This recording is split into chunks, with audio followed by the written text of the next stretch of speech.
funcionarios públicos de alto nivel, que por la implicancia de la toma de decisiones, evidentemente corren el riesgo y la posibilidad de ser denunciados. Recordemos que por la función pública y en el derecho, cualquier persona podría denunciarlos, pues, siempre y cuando sea estrictamente en relación a la función pública, es donde la norma pues indica que el abogado, que el Estado puede pagarles o debe pagarles a los abogados. El abogado de Juan Silva, ministro del MTC que está en la picota, dijo aquí en Exitosa de que sí, efectivamente, el ministro Silva, el exministro Silva, ha mandado una carta al MTC para que le paguen los honorarios a su abogado. 350.000 soles, ¿ah? 350.000 soles, y eso pues es normal porque hay una ley, y es verdad, donde los altos funcionarios merecen esta defensa. ¿Hasta dónde llega la ley? ¿A qué altos funcionarios? ¿Los presidentes también? ¿Qué presidentes están con estas condiciones? ¿El presidente actual también le estamos pagando sus abogaditos?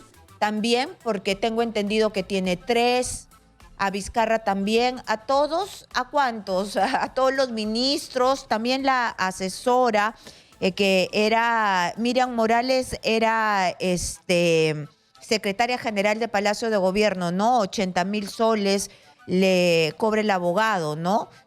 Pero, ¿y por qué tan caro el abogado de Juan Silva? Bueno, todo eso se lo vamos a preguntar a Enzo Helguera, experto en gestión pública. Bienvenido, señor Helguera, a Exitosa Perú. ¿Qué tal? Buenas tardes.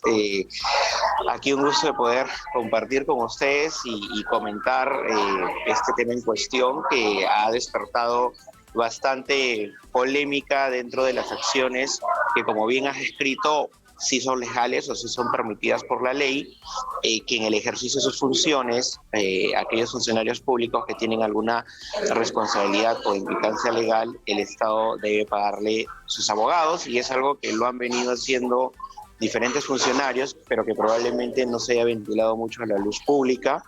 Incluso expresidentes se les está pagando los abogados. Sería bueno de pronto saber cuánto es lo que están pagándole a este tipo de casos históricamente, ¿no? Porque sería importante, porque evidentemente es producto de nuestros impuestos y por ende debe ser transparentado.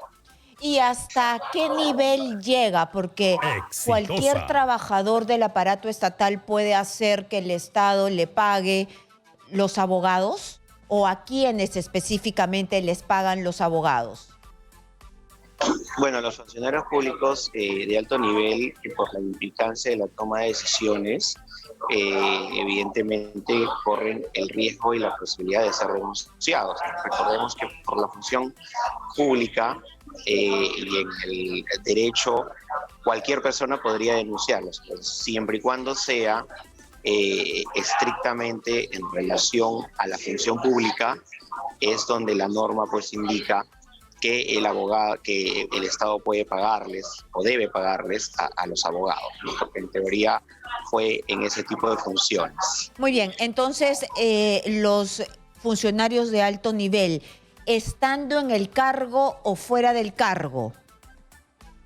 Así es, porque estando en el cargo, evidentemente porque se encuentran en el cargo y en funciones, pero las denuncias también pueden ser posteriores al cargo, ¿no? O incluso se pueden ir desarrollando las investigaciones de manera posterior al cargo. Entonces, como la implicancia es de el momento en el que estuvieron en ejercicio de la figura pública, entonces es por eso que bajo esas circunstancias, incluso de manera posterior, lo podrían solicitar. Muy bien, y entonces el presidente de la República, es un hecho que le estamos pagando los honorarios a sus abogados.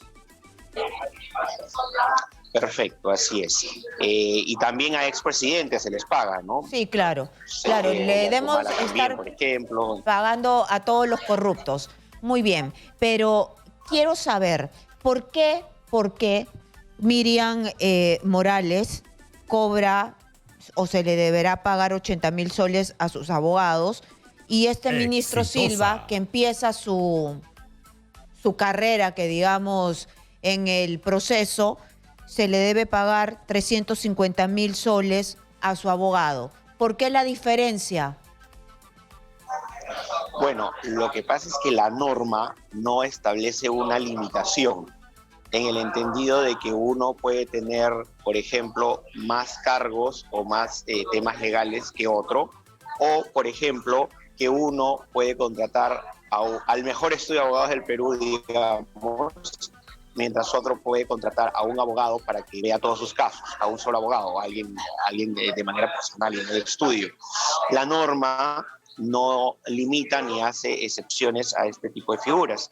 Entonces, allí sería importante que quizás haya un reglamento para evitar los excesos, ¿no? Porque en ese entendido podría yo traer a abogados incluso extranjeros, ¿no? Del extranjero, entonces, por supuesto. Allí habría que perfeccionarse la norma, ¿no? Y además tengo entendido que la norma también dice que si el Estado te gana el caso, tú tienes que devolver todo.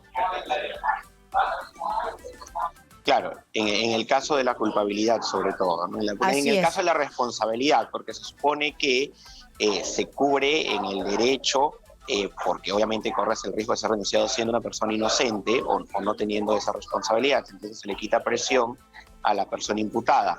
Pero en el caso de que obviamente se corrobore de que sí existiese la responsabilidad, entonces el Estado, como misión final, no tendría por qué pagar dicho derecho, dicha defensa, porque en realidad sí cometió el delito, ¿no? Entonces allí sí se genera el asunto de tener que devolver el dinero que se ha gastado.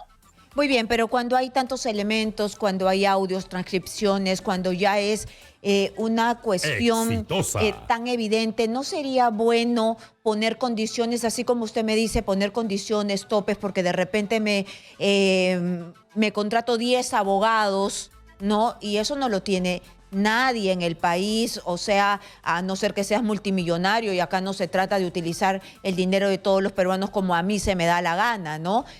O me traigo un estudio de abogados del extranjero. ¿No sería disuasivo en ciertos casos de corrupción para que no metan las manos decir, en este caso yo no te lo voy a pagar, en este caso te lo pagas tú de tu bolsillo y si no eres culpable, ¿te lo reembolsamos? Claro, la situación es que hay dos aspectos fundamentales. Uno, la cantidad de casos por las cuales puede ser denunciado el funcionario público, que evidentemente va a significar más honorarios de abogados, por un lado. Pero por otro lado, según la normativa y el derecho, evidentemente, hasta que no se pruebe y no se sustente, incluso haya una sentencia, incluso las instancias, primera instancia, segunda instancia, apelación a la Suprema, etcétera. Es decir, uno, digamos, por mucha evidencia que haya, esta evidencia pudo ser manipulada o no para acomodo de enemigos políticos, por decirlo de alguna manera.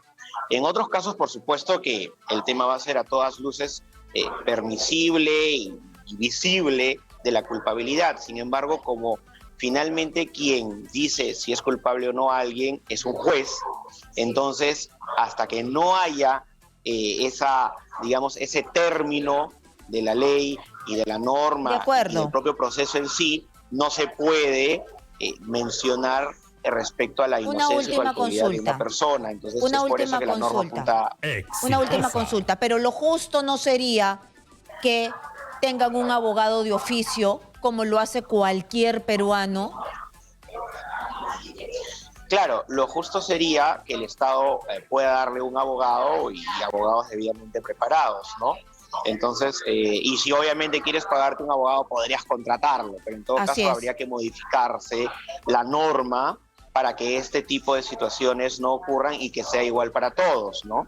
Es decir, que el Estado te asigne abogados del Estado, ¿no? Solo que allí también estaría la situación de que siendo el mismo Estado y el gobierno, podría hablarse de un asunto de imparcialidad quizás entre los imputados, pero sería cuestión de poner topes o regulaciones, o que en todo caso el imputado pueda elegir entre una serie de abogados que les paga el Estado, pero que le garantiza la imparcialidad y la defensa sobre todo del imputado, ¿no? Muy bien, entonces una modificación en las leyes y eso pasa por el Congreso de la República. Sí, definitivamente, y allí también estamos hablando de que todos los partidos políticos aspiran a llegar al gobierno y que por ende quizás va a ser un poco complicado cambiar esta normativa, para ser honestos. Muy bien, muchísimas gracias. Enzo Helguera, experto en gestión pública, y debería ser cambiada porque así como a cualquier peruano se le pone un abogado de oficio, entonces ¿por qué a los altos funcionarios no? ¿Acaso los abogados de oficio son malos? ¿Acaso los demás peruanos nos debemos conformar de tener abogados malos? Entonces, si son malos, ellos deberían responder para que nuestra justicia cada vez sea mejor.